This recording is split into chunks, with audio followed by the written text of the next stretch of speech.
আপনি কি কখনো এমন একটি শহরের কথা ভেবেছেন যেখানে মাত্র একজন মানুষ বাস করেন? অবিশ্বাস্য শোনাচ্ছে, কিন্তু এটি সত্যি। নেব্রাস্কা রাজ্যের মনিং নামের একটি ছোট্ট শহরে রয়েছে যেখানে একজনই মাত্র বাসিন্দা। এলসি এই শহরে বাসিন্দা। তিনি মেয়র, তিনি নাগরিক, তিনি দোকানদার, তিনি একমাত্র ভোটার। হ্যাঁ, তিনি নিজের ভোট দেন, বাজেট অনুমোদন করেন, রাজ্য পরিচালনা করেন, শহর পরিচালনা করেন, নিজে পরিচালিত হন। কিন্তু কিভাবে একটি শহরে মাত্র একজন মানুষ থাকতে পারেন? মনুই একসময় একটি প্রাণবন্ত ছোট্ট শহর ছিল যেখানে কয়েক ডজন পরিবার বাস করত। 1930-এর দশকে এখানে জনসংখ্যা ছিল প্রায় 150 জন।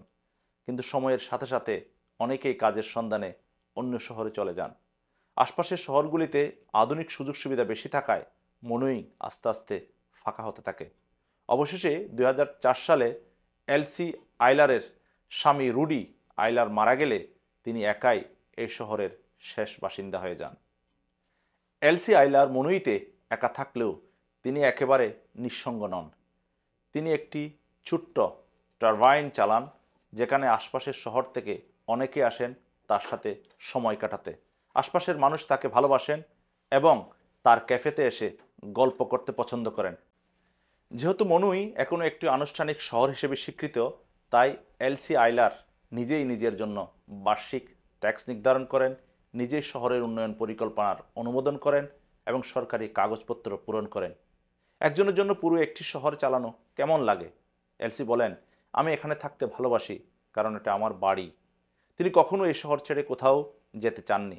মনুই শুধু একটি ছোট্ট শহর নয়, এটি প্রতিশ্রুতি, ভালোবাসা এবং স্থিতিশীলতার এক অনন্য প্রতীক।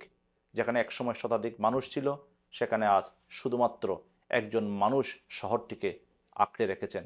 সেটাই এক অনন্য ইতিহাস। এখন প্রশ্ন হলো, ভবিষ্যতে মনুই কি টিকে থাকবে, নাকি এলসি আইলারের মৃত্যুর পর এই শহরকে শূন্য ঘোষণা করা হবে? দর্শক, ভীষণ ভালো থাকবেন। এ ধরনের গুরুত্বপূর্ণ তথ্য এবং ভিডিও পেতে আমার চ্যানেলটি লাইক, সাবস্ক্রাইব এবং শেয়ার দিন।